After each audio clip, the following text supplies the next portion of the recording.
Taripa alang sa bagong plitihan sa mga moderno ug tradisyonal nga jeep gipagula na sa LTFRB Region 10. Ang detalye sa report ni James Pauloyap.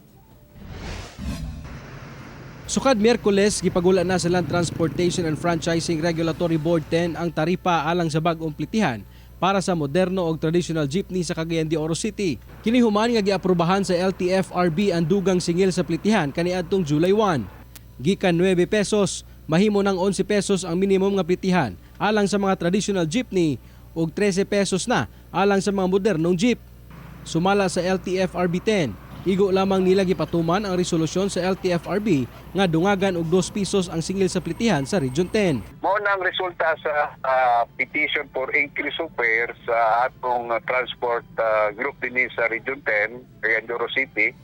Unya gi-consolidate sa atong central office, then nigawas ang resolution, then na-approve ang 2 pesos nga increase. Apan ang sumasakay nga si FW, nabati na kuno niya ang kataas sa plitihan, ilabi pa nga kanunay kuno siyang nagalakaw tungod adunay ginaprosesong mga papeles. Mga na lang yun.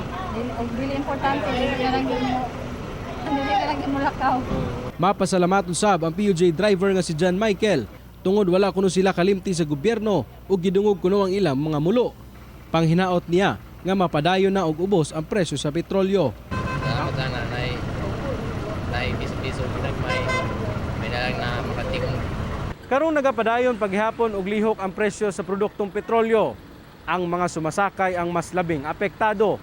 Tungod wala pa kuno'y klarong aumento sa ilang suhulan, nagsigi pa og lihok ang presyo sa plitihan.